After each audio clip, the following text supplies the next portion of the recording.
Hey YouTubers, today we have an older GE Profile dishwasher. This one's called the Triton, and when you go to turn it on, or if you press any of the buttons, you don't get any response, no lights, no beeps, as if there's no power. If that's the case, make sure a couple things. On this type of model, make sure that this lever is all the way shut, and that activates the door switches, which allow power. If you still don't have a response, you can go underneath the sink and make sure that it is plugged in. This one has a plug. Sometimes they're hardwired. They don't have a plug. They're just directly installed into the electrical circuit of your home. You can go to your breaker box and check all the breakers, make sure that they're all in the on position. The one for the dishwasher, you can try turning it all the way off and all the way back on, and then see if you get any response. If you still don't, it may have something to do with the way the power line comes into the dishwasher. You can check that. Another thing that it can be is a small little fuse that hangs out near the controller, or it could be a couple of little switches inside here, door switches, that aren't allowing power to flow. But most commonly it has to do with just the power cord, or the breaker, or maybe where your power cord plugs in has a GFCI protector that has a little reset button. You may have to reset that. Sometimes there's a reset button underneath the sink. Sometimes there's one up near the kitchen cabinets, near the countertop. Sometimes it's even in the garage, but they have little reset buttons, and you can make sure that all the reset buttons are checked. And if you have anything else you can plug into those outlets, like a lamp, you can see if there's power. Or you might have an electrical tester, you can test it. So assuming that there is power and you're still not getting anything, let's go to the next step. So in this case, you don't have to take, this one's already taken out of the cabinet. You wouldn't have to take it out of the cabinet. What you could do though, is you could remove a couple of the panels from the bottom. I'm just gonna lean this one back so you guys can see, but on yours, there'll be a few screws that you can remove some of these bottom panels. And you can remove this one, and you can check on the connection between the wires that bring power to the dishwasher and the power cable itself. So we're going to check that out. So we have a 7/16 socket. We're going to take out this one little screw. We have this unplugged, but you want to make sure yours is either unplugged or you've turned off the breaker. And here you have power lines coming in from the power cord, and they attach to the lines that go bring power to your dishwasher. So you can take these wire nuts lefty-loosey, just take them off, and just confirm that these wires are making good contact with each other. Put the wire nut back on. Make sure you go righty-tighty, as tight as you can get it, because that makes those wires really squished together, so it's a tight connection. You don't tighten it, they're kind of like this, and sometimes they'll be on, sometimes they won't. You have kind of an intermittent problem. So checking the hot side here, black, good. Sometimes when you do this, you find that they're melted. You have to cut back and find some good wire again and put on a new wire nut. That looks pretty good. We're going to plug this in and see if that did anything. Okay, you got this plugged in. I'm going to check for the power coming in.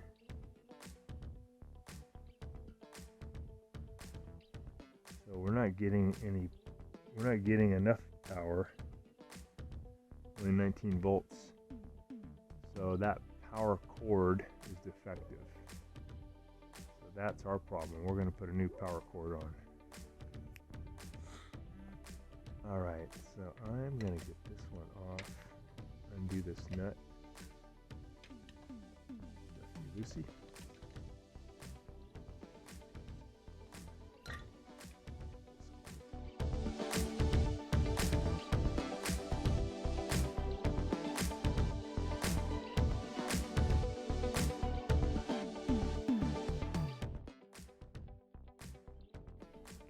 new power cord in.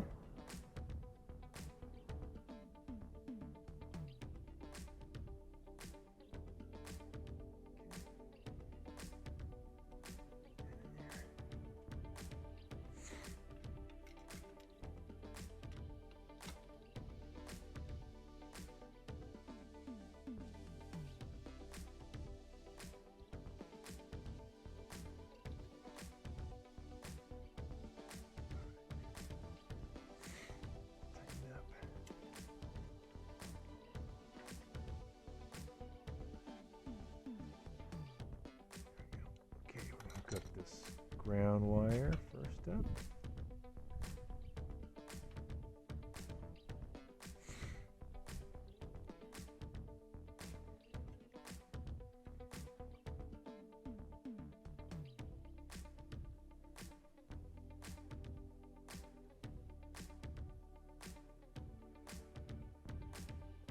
Righty-tighty, nice and tight. Hook up the black hot wire.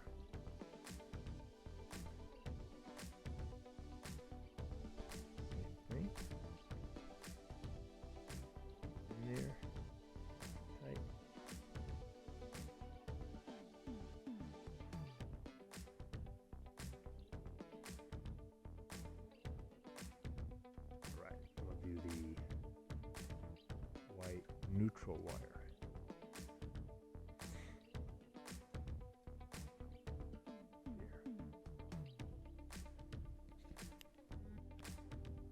So we got the neutral, the hot, and the ground connected. Put this back on, this little protecting cap. Put that bolt back in. Put that in there. Cord is going to do the trick.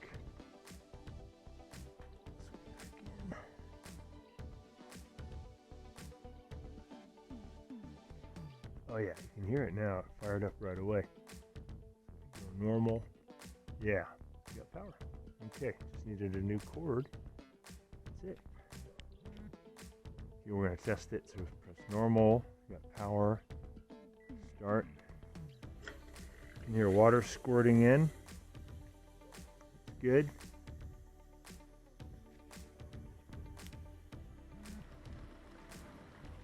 So it sounds real good. Let's open it up. Yeah, water squirting around really good. Nice. Close it up.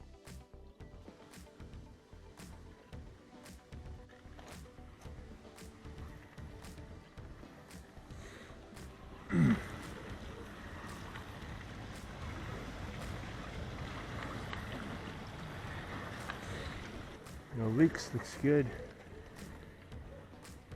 Okay. Let's try the drain feature. Let me press this one. Yeah, looks good.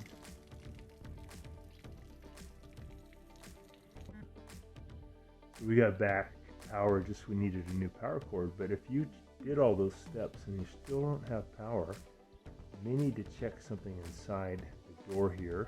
You just have to remove some of these perimeter screws. These are Phillips head.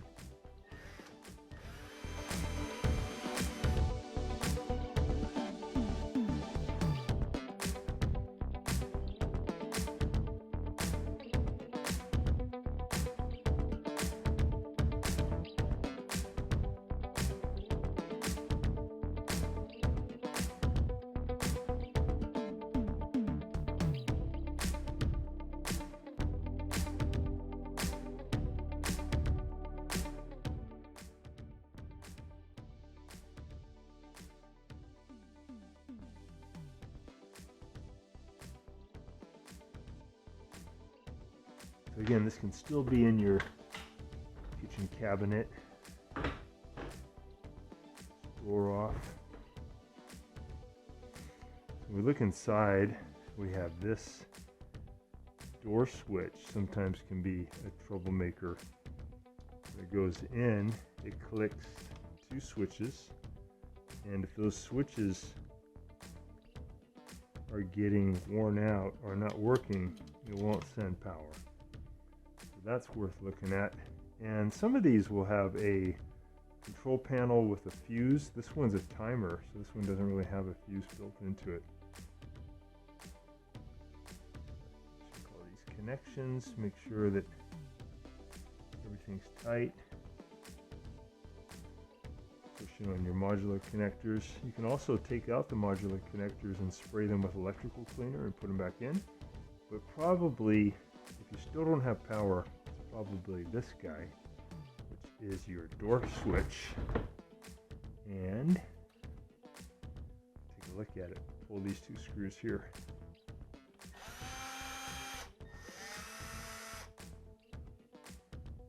Hold one, another one here.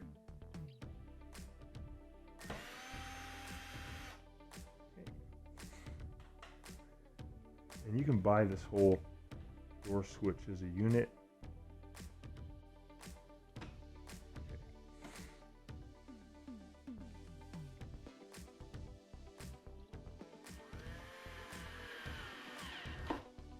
One.